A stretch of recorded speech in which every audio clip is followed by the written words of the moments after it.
ఇప్పుడు no cost cough syrup తో 60 రూపాయల విలువ గల ఇన్హేలర్ పూర్తిగా ఉచితం. దెబ్బకి దగ్గు జలుబు మాయం.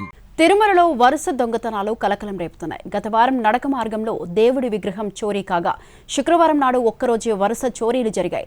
దొంగతనాలను అరికట్టడంలో విజిలెన్స్ ఫెయిల్ అయినా పోలీసులు మాత్రం సమర్థవంతంగా వ్యవహరించడంతో దొంగలు గంటల వ్యవధిలోనే దొరికిపోయారు. తిరుమలకు ప్రతిరోజు వేల సంఖ్యలో భక్తులు వస్తుంటారు. అందుకు తగ్గట్టుగానే సెక్యూరిటీ అరేంజ్మెంట్స్ ఉంటాయి. అలిపిరి నుంచే తనిఖీలు మొదలవుతాయి. తిరుమలలో ప్రతి ఒక్కరి కదలికలపై నిఘా ఉంచేలా 3000 సీసీ కెమెరాలు ఏర్పాటు చేశారు. వాటిని కమాండ్ కంట్రోల్ సెంటర్కు అనుసంధానం చేశారు. ఇక ఆక్టోపస్ బలగాలతో పాటు పోలీసులు, టీటీడీ విజిలెన్స్ అధికారులు నిరంతరం భద్రతను పర్యవేక్షిస్తూ ఉంటారు. ఇంతటి కట్టుదిట్టమైన భద్రతా ఏర్పాట్లు ఉన్నప్పటికీ అప్పుడప్పుడు సెక్యూరిటీలోని డొల్లతనం బయటపడుతూ ఉంటుంది. భద్రతా వ్యవస్థను ఛాలెంజ్ చేసేలా వరుస సంఘటనలు చోటు చేసుకున్నాయి. గత వారం మొదటి ఘాట్ రోడ్లో 7వ మైలు వద్ద ఆంజనేయస్వామి విగ్రహం చోరీ జరిగింది. వేకువజామున జరిగిన ఈ ఘటనలో చిన్న క్లూ కూడా దొరకలేదు. ఘటన జరిగిన ప్రాంతంలో ఉన్న దుకాణంలోని సీసీ ఫుటేజ్ ఆధారంగా పోలీసులు దర్యాప్తు ప్రారంభించారు. కేసు తీవ్రతను దృష్టిలో ఉంచుకుని 20 టీములతో దర్యాప్తు చేసిన పోలీసులు 14 గంటల వ్యవధిలోనే విగ్రహం చోరీ చేసిన యువకుణ్ణి ఒంగోలు రైల్వే స్టేషన్లో అదుపులోకి తీసుకున్నారు.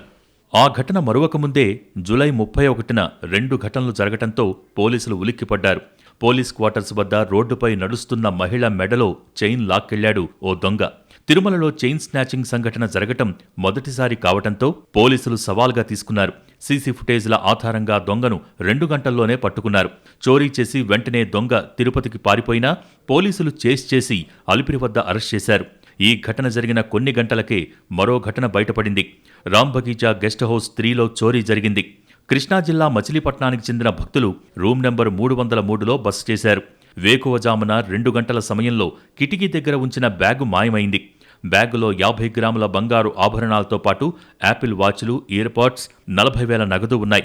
దొంగతనంపై బాధితులు పోలీసులకు ఫిర్యాదు చేశారు.